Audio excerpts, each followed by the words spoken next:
Hello friends, good morning. Welcome back to my channel Shovanish World. সকাল সকাল ভিডিওটা আমার শুরু করা হয়নি, চলে গিয়েছিলাম স্কুল।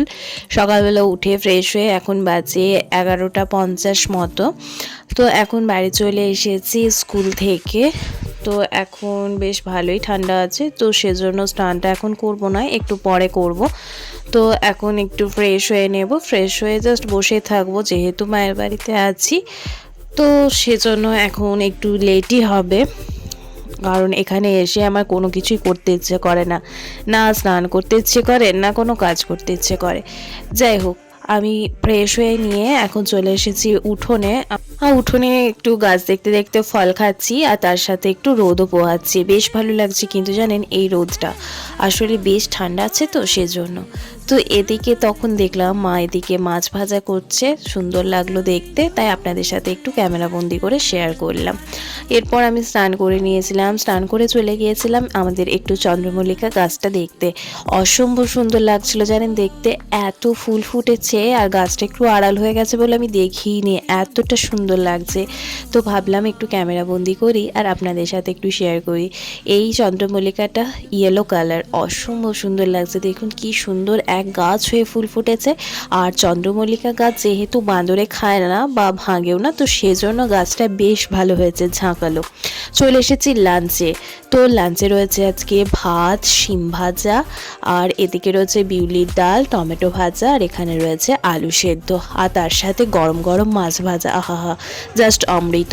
সবজি ডাল আমরা তো বেশি খাই, তো আজকে কিন্তু কোনো সবজি ডাল নয়, আজ পুরোপুরি ভাজাভুজির ওপরেই ছিল লাঞ্চ থালিটি। আর টিভি দেখতে দেখতে লাঞ্চ করার মজাই আলাদা। তো আমার লাঞ্চ কমপ্লিট হয়ে গেছে, এখন বাজে 2:30 মতো। তো লাঞ্চ কমপ্লিট করলাম, এখন একটু রেস্ট করব। তো চলুন আজকে এখন একটু রেস্ট করা যাক, তারপর আর রাত্রিবেলা সন্ধ্যের থেকে কি করছি সবই আমি আপনাদের সাথে শেয়ার করতে থাকবো।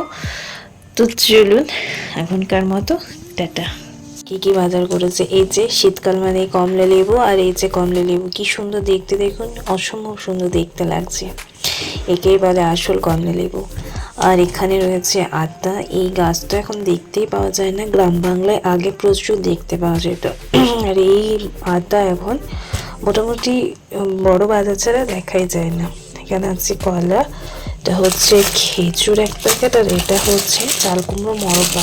এটা আমার খুব ভালো লাগে খেতে, মানে ওয়ান অফ ফেভারিট ফুড বলতে পারেন, অসম্ভব সুন্দর লাগে এটা খেতে। তো এই হচ্ছে আমার জন্য আনা ফল। গুড ইভিনিং এভরিওয়ান, চলে এসেছি সন্ধ্যাবেলায়। তো সন্ধ্যাবেলা একটু চা আর বিস্কিট খাচ্ছি। মায়ের হাতে চায়ের স্বাদই আলাদা, পুরো মামা একটা যেন আলাদাই অনুভূতি। যাই হোক, এখন এই শীতকালে গরম গরম চা খেতে সুন্দর লাগছে, কিন্তু অসম্ভব সুন্দর লাগছে। যাই হোক, চা খাওয়া কমপ্লিট করে আজ একটু অন্যরকম কিছু খাবার খেতে ইচ্ছে হয়েছিল দুপুরবেলা থেকে, তো সেজন্যই দুপুরবেলা বলেছিলাম যে সন্ধ্যে থেকে কি কি করছি অবশ্যই শেয়ার করব আপনাদের সাথে। তো আজকে একটু বানাচ্ছি আলু পরোটা। তো আলু পরোটা বানানোর জন্য এখানে আমি নর্মাল যে রুটি করা হয় আমাদের রেগুলার, তো সেই আটায় নিয়েছি, আর তার সাথে মানে এটা গমের আটা আর কি। তো আটা নিয়েছি, তার সাথে নিয়ে নিয়েছি অল্প একটু লবণ আর অল্প একটু জোয়ান। এখন ভালোভাবে মিশিয়ে নিলাম সমস্ত কিছু। এখন একটু একটু করে জল দিয়ে একটা সুন্দর ডো তৈরি করব, খুব একটা নরমও না আর খুব একটা শক্তও না, যেমন আর কি রুটির জন্য আমরা ডো তৈরি করে থাকি সেরকমই। তো এই দেখুন আমার ডো তৈরি করা কমপ্লিট হয়ে গেছে, এখন এটা ঢাকা দিয়ে রেখে দেবো 30 মিনিটের জন্য। আর এদিকে মা বাকি জোগাড়গুলো করে দিচ্ছে। এখানে এই যে ধনেপাতা কুচি করছে, ধনেপাতার পর পেঁয়াজ লঙ্কা সমস্ত কিছুই কেটে দেবে মা। এতক্ষণ আমি কিন্তু বসে আছি, আমার এখন কোনো কাজ নেই, এরপর আমি অভিযান শুরু করব। যাই হোক, এদিকে গল্প করতে করতে পেঁয়াজ আর লঙ্কা আর ধনেপাতা সমস্ত কিছু কাটা কমপ্লিট। আর এদিকে আলু সিদ্ধ করা হয়ে গেছে, মা করে দিয়েছে। এখন এগুলো আমি মেখে নেব। আলুটা একটু ভালো করে ম্যাশ করে নিচ্ছি, হাতে করে ম্যাশ করে নিচ্ছি। তো আলুগুলো একটু ভালোভাবে ম্যাশ করে নিয়ে ওই যে তারপর আমি দিয়ে দিচ্ছি এখন পরিমাণ মতো লবণ, অল্প একটু জিরে গুঁড়ো, অল্প একটু ধনে গুঁড়ো, আর তার সাথে অল্প একটু ভাজা মশলা, আর দিয়ে দিচ্ছি আমি আচারের তেল। এটা অবশ্যই অপশনাল, আপনারা চাইলে দিতেও পারেন আবার নাও পারেন। আবার এর সাথে বলে রাখি, কেউ কেউ এতে চাট মশলার অল্প একটু কাসুরি মেথি কিন্তু অ্যাড করতে পারেন। আমি কিন্তু স্কিপ করেছি, আর যেহেতু এখানে কাঁচা লঙ্কা দিয়েছি তাই কিন্তু আমি লঙ্কার গুঁড়ো ইউজ করিনি।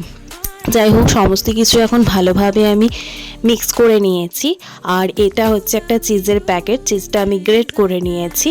আর এখানে আছে আমার ডোটা, এটা এখন একটা একটা করে পিস করে কেটে নেব। আর এখানে আমি 5টা টুকরো করে নিয়েছি। এখন টুকরোগুলো একটু করে ফোল্ড করে নেব, এই যেমন হাতে করে করে নিয়েছি। তো এতে এখন আমি পুরটা দিয়ে দেবো, যে আলুর পুরটা রয়েছে সেই আলুর পুরটা, আর তার সাথে দিয়ে দেব ওই যে চিজ আমি যেটা গ্রেট করে রেখেছিলাম সেটা। তারপর ভালো করে র্যাপিং করে নিলাম। এখন আবারও একটা গোল পাকিয়ে নিলাম, ওটা র্যাপিং করে মানে পুরটা দিয়ে। তো এখন এটা আমি সবগুলো করে নিলাম একই রকম প্রসেসে। এখন এই গোলগুলো একটা চাকা আর বেলুনির সাহায্যে আমি হালকা করে প্রেস করে বেলে নেব। খুব একটা বেশি চাপ দেব না, তাহলে আলুর পুরটা বেরিয়ে যেতে পারে। তো সেজন্য হালকা হালকা চাপ দিয়ে আমি বেলে নেব, যেমন করে আমরা আর কি রুটি, লুচি বা পরোটা বেলে থাকি, ঠিক সেরকম প্রসেসে। দেখুন হালকা হালকা করে আমি বেলে নিচ্ছি। আর এই পুরোটাই আমার বেলা কিন্তু কমপ্লিট হয়ে গেছে। আর এটার থিকনেসটা মোটামুটি আমি এরকমই রেখেছি, খুব একটা মোটাও না আবার খুব একটা পাতলাও করিনি। এখন একটা তাওয়া বসিয়ে নিয়েছি, আর সবগুলো তার আগে বেলে নিয়েছি আমি। আর এখানে তাওয়া বসিয়ে নিয়েছি, তাওয়াটা একটু ভালোভাবে গরম করে নিয়েছি।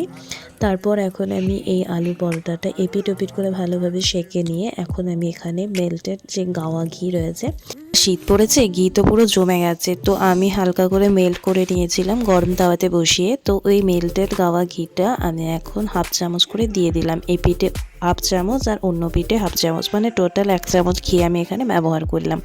আপনারা চাইলে গাওয়া ঘিয়ের পরিবর্তে মাটন ঘি বা বাটারও ইউজ করতে পারেন, বা সাদা তেলও ইউজ করতে পারেন।